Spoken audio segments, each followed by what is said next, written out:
Welcome to SYNC-O-WICZ, hosted by the fearless Linda SYNC-O-WICZ. She's syncing you up with the latest in election integrity, from breaking headlines to critical updates you won't hear anywhere else. With Linda, it's facts first as she leads the fight for one vote for one legal voter. Stay informed, stay empowered. Let's jump in.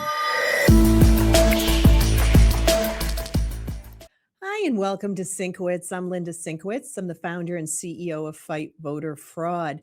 Well, this special is on attorney Peter Ticktin and a case we want everyone to know about. So welcome, Peter. Well, thank you. Thank you. It's good to be here. Yeah, and this is a case of Coomer versus Oltmann. So if you want to give us a background on that and an update. Okay, so there's a fellow named Eric Coomer who is, I think he's in the business of suing people these days. He worked for Dominion in the 2020 election. He was the kind of one of their top dogs, if not their top dog, that was in the U.S. And what he was doing was he was in the position of security and product strategies.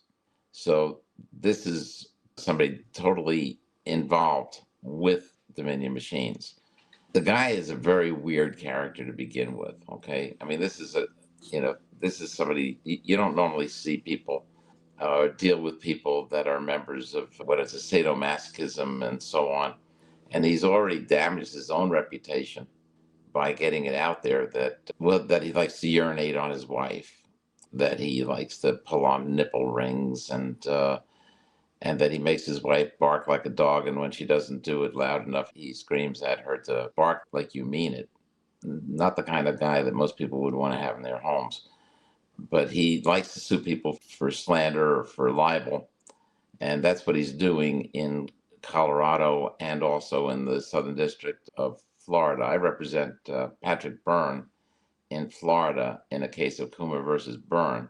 The case that he's got in Denver, Colorado, that's in the state court there, and that particular judge on that case opened up a door for appeal, basically, because she's not allowing counsel to appear pro hac vici, which is normally something that's an automatic. And, once the lawyers get into these political cases, then there are judges that will make a comment here or there, and then they all add up. So I'm not actually the attorney on the case. I'm working on the case with counsel and David Williams, who turns out to be a really great lawyer, and working well with him. This guy, Coomer, is not only suing Joseph Oltmann, who is a podcaster, and Patrick Byrne, but also the Trump administration and a number of others.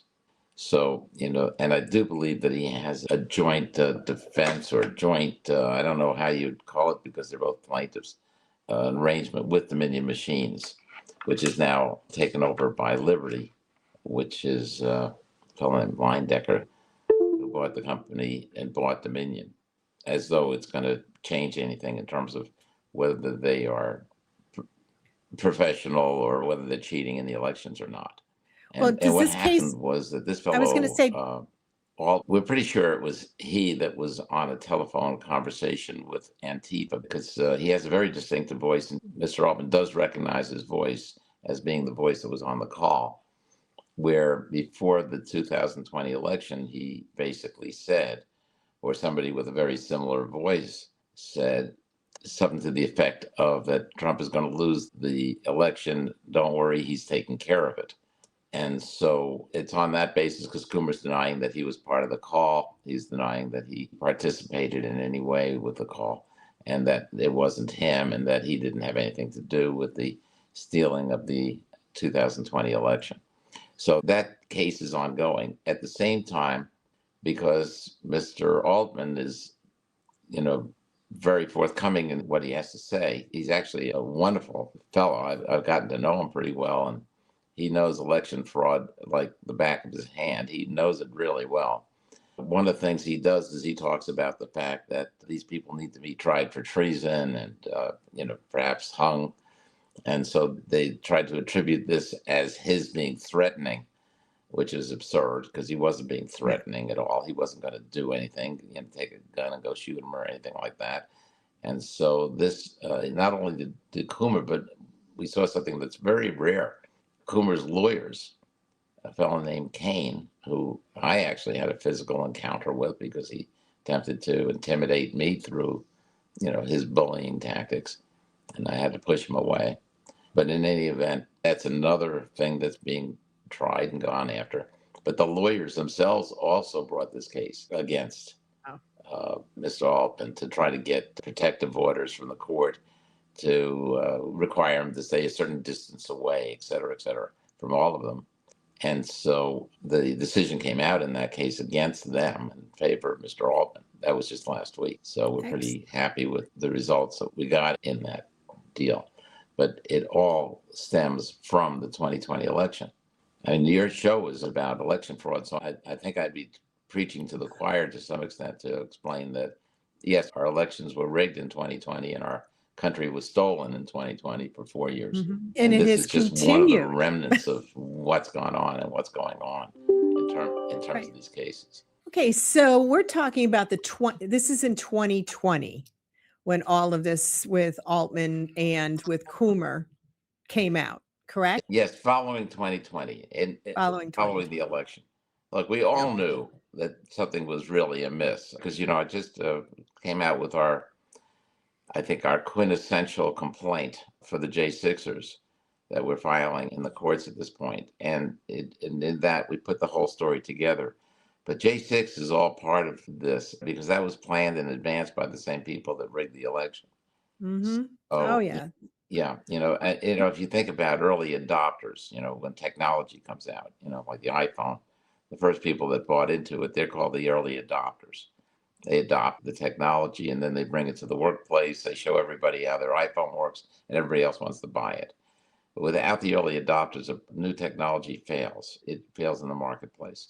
What the J6ers were the equivalent of the people that were going to show the way because they were the ones that not only grasped the fact that the election had been rigged, but they were willing to spend time and money, get on a plane, fly to DC, and be there to find people of similar thought and to also perhaps learn what the heck is going on and what's going to happen. Because we all knew our country had been stolen. But they are, but the J6ers are kind of like the tip of the spear of the social movement that would have been moving up, challenging the election. Once January 6th was really a psyop, and it stopped everyone from discussing what had gone on in the election. But we all knew. I mean, no state ever stopped the count before.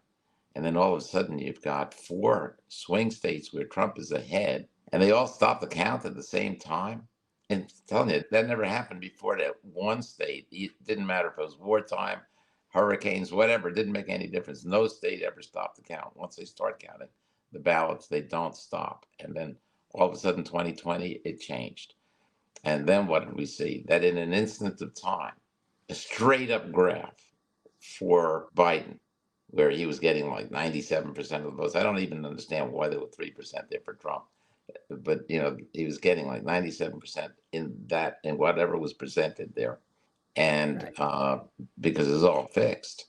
It was rigged. And it's 2020 was not the only election that had issues. It's been going on for a while, but 2020 is the big one where people, as you're saying, we even saw it on TV with the numbers and everything that was going on.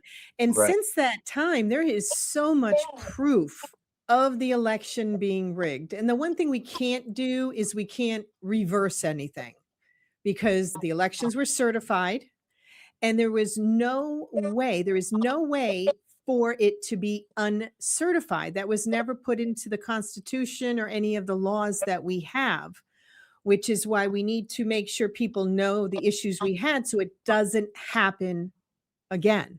Right. Well, it was worse than having the election rigged. It was an invasion of our country.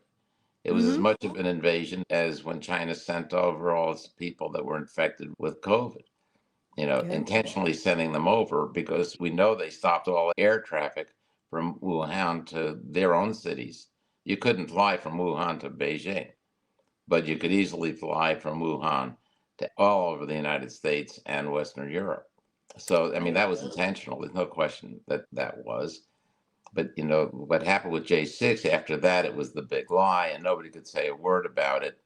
And, basically, even with the iPhone, if you would have round up all of the early adopters so that nobody was in that realm, the product would have failed. Here, the idea of public notice, public voices basically saying that the election was rigged, were all silenced.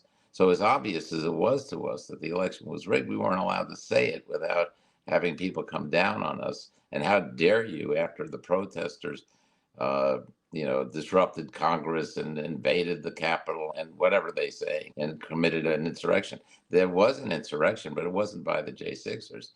It was by the people that planned J6 in advance, who were the same people that planned to rig the election in advance. Right. And unfortunately, a lot of people aren't aware of what went on because you still have the fake news that will not tell the truth. They keep repeating the same lies, and we're still getting, 2020 wasn't rigged. Yeah, it was. I mean, just last week, I had someone call me delusional. There is no voter fraud or any fraud out there. And it's like, wow. It's almost like not even worth talking to some of these people on the left, because they absolutely have a mental illness if they cannot see what is going on and stop listening to the fake news. Like your case, I went searching and it wasn't popping up that you had won this First Amendment for Oltmann, that, he is not going to have a restraining order put against him because you can't. Well, no, they could have if he did something wrong. If he threatened the man, that's what that's what that law is all about and what it's there for. But it wasn't. It was a frivolous action that was brought against an innocent man, and he prevailed. So thank God, there was a judge that did the right thing. And his case is still ongoing. And exactly. When do you think his case is actually going to be in front of the judge? The actual case? It was set to come up pretty soon for trial, but it got continued, I think, until January. Well, so much for a speedy trial, right? That was nobody's fault. That was one of the defendants was ill. They're also suing Jim Hoft and the Gateway Pundit. I mean, this is Coomer. This is what he does. And he thinks he's going to get rich from this, or he thinks that at least he's going to suppress people by this. That's what they do. They charge whoever they can. They charged Stephanie Lambert. They charged Matthew DePerno. These are lawyers that basically had experts look at machines. And in terms of the Antrim County case that occurred, where there was a civil case brought after Antrim County, which is a very strong Republican county, and the Democrats won it, and about the opposite proportions of what they should have lost by, they won by. So it became obvious that the vote got flipped. And then, these machines can do it if you check the right box. And the only way to check that box is to go into the machine. So that election fraud was basically being proven. And because there were people that looked at the machines, we got criminal actions by the Secretary of State, which are all part of the scheme. These people are guilty of insurrection to the United States. These are people who are rigging the federal elections, and they need to be dealt with. They should not be able to hide behind their office, which they got through having the crooked vote in the first place. Right. And one of the things I did want to bring up in talking about looking at the machines, and someone who really stood up for everything, was Tina Peters. So she is out. Thank you, Peter, for helping that happen. Well, I helped. There were other people that were involved that are responsible for that, but we played it right. You got to do a carrot and a stick, but you can't do too much stick at one point. You can't do too much carrot in another. So, basically, thank God she's out. Thank God that Governor Polis the right thing. I'm not sure exactly what all of his motivations were, but I do know for a fact that letting her out was the right thing to do. So thank you, Governor Polis, for doing that. And then look what he had to go through. His own people turned against him. Like, how dare they let this lady out? Because she needed to be kept in prison. She's a political prisoner. She was in prison for 3 reasons. Number one, she was the scapegoat for Jenna Griswold, who was the Secretary of State, yeah, of Hmm. Colorado. Okay. Now, why does she need to be in prison for Jenna Griswold? Because Jenna Griswold is guilty of the federal crimes of wiping out the data, basically Yeah. getting rid of the election materials in 62 different counties. And she could get up to a year for each one of those. She could go away for 62 years. So it's easy for her to stand there and scapegoat Tina Peters. Second reason that's really important is that it quieted Tina Peters. She doesn't have any platform when she's not allowed to speak to the press because she's behind bars. Okay. I mean, prisoners don't have the right to address To the public. advocate. Yep, I know. They can't do anything. They're prisoners. And the third reason, and the most important, was that it was to chill clerks all over the United States because every clerk knew about Tina Peters. I mean, believe me, it was well known. That was the Right. whole idea, is scare every clerk of every single county. So it works like this, in the airport, you know how they tell you, if you see something, say something. Yep. Well, when they put Tina Peters in prison, the message was, if you see something, you better not say something. Because if you do, they're going to do Absolutely. to you what they did to Tina Peters. And that has really affected the clerks all around the country. It's not as Right. though And it was just a message, it was an effective message. yeah, essentially for people who don't know, Tina Peters saw stuff that basically didn't make sense. She wanted to protect the evidence, which was her job, and by doing that is how she was thrown in prison by doing her job, basically being the Yeah. whistleblower on the issues that she had uncovered. So I saw last week she got to meet President Trump. That Yes, was she did. wonderful. I saw the picture of you and her and Susie Wiles in the Oval Office. So I'm very happy for her, and I'm really glad that you were one of her attorneys to help out. So before we go, is there anything else you want us to know about any of the cases you're working on? Because we're going to Well, keep having you come back, by the way. well, I will say that in terms of going to the White House, we were in the Oval Office. The president spoke with us for about an hour and a half, but to be frank, I was a tag along. Okay. It was really Tina Peters that the president wanted to see. I know the president. I love the president. We have a relationship that goes back to when we were 15 years old. So it was wonderful to be in his company. But it was really all about Tina Peters this time. It wasn't about Peter Ticktin at all. Yeah. You had a little bit to do with some of that.